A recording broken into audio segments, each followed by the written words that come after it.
When Rimuru first arrived in this world, nobody saw him as a threat. He wasn't a demon lord. He wasn't a legendary hero. He didn't command an army. He didn't rule a kingdom. He was just a slime. A creature that most people would have considered insignificant. But there's an irony that Tensura has been building toward for years. While kingdoms focused on emperors, kings, and heroes, the true power that would change the balance of the world was growing right in front of them. But before we continue, I want to hear your opinion. What was the kingdom's biggest mistake? Ignoring Rimuru at the beginning? Underestimating Tempest? Or realizing too late what he was actually building? Because when we analyze the light novel, it becomes clear that most rulers never truly understood who Rimuru was. And that mistake became more expensive with every passing arc. It all started very simply. In the beginning, Tempest looked like nothing more than a small monster settlement. Something insignificant compared to the great powers of the world. Kings were too busy dealing with other problems. Wars, territorial disputes, political conflicts, demon lords. None of them imagined that this small settlement would eventually become one of the most influential nations in history. But there's an important detail. Rimuru never built Tempest the way other rulers built their countries. Most nations grew through conquest, domination, and exploitation. Tempest grew through cooperation, and that created an advantage that very few people noticed. While other kingdoms accumulated enemies, Rimuru accumulated allies. Dwarves, lizard men, goblins, ogres, Kijin, beast men, merchants, adventurers, races that normally would never work together. Yet Tempest united them all. And that was only the beginning. Because while kingdoms kept measuring Rimuru's military strength, they ignored something far more dangerous. His influence. The light novel makes this extremely clear. Tempest did not become powerful simply because it possessed strong warriors. It became powerful because it began controlling information, technology, research, trade, infrastructure, and economic growth. Very few rulers understood how dangerous that was. But those who did became concerned. Because for the first time, a nation was emerging that could compete without following the traditional rules of the world. And as Tempest continued to grow, the problem only became larger. Because Rimuru wasn't just creating a country. He was creating an entirely new model of society.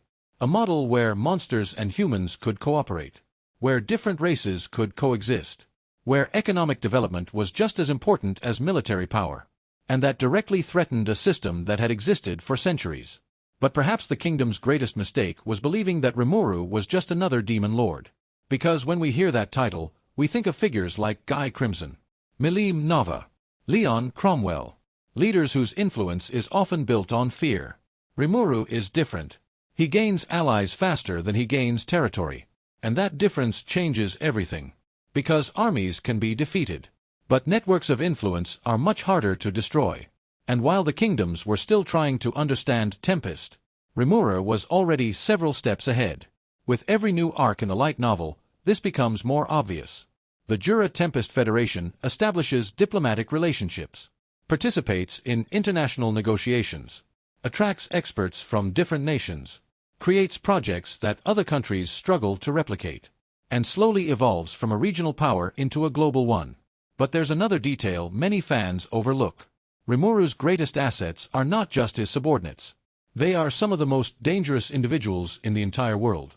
Benimaru, Diablo, Zijin, Cheyenne, Testarossa, Ultima, Carrera, Veldora. Any one of them could alter the balance of multiple nations on their own. Yet all of them serve the same leader.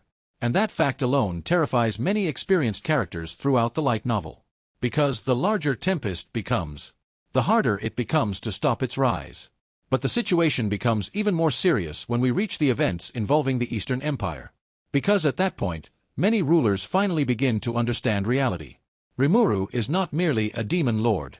He is the center of a superpower capable of rivaling any force in existence. And the most impressive part? He achieved all of this in just a few years.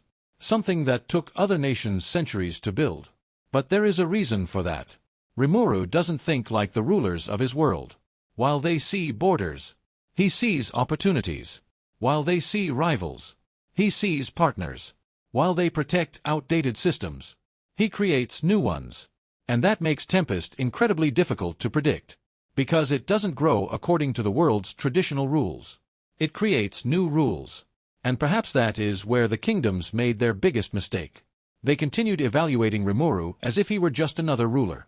But he was already building something much larger. A nation capable of competing economically, militarily, politically, magically, and diplomatically, at the same time. And by the time they realized it, it was already too late. Because Tempest was no longer a promise. No longer a future threat. No longer a curiosity. It had already become a superpower. And perhaps that is the greatest lesson of Rimuru's story. The kingdoms believed they were watching a slime. But they were actually witnessing the birth of one of the greatest powers that world would ever know. And by the time they understood that, the rise of Tempest had already become inevitable. And what about you? What was the kingdom's biggest mistake? Ignoring Rimuru? Underestimating Tempest? Or realizing too late that they were witnessing the rise of a future world power? Leave your opinion in the comments.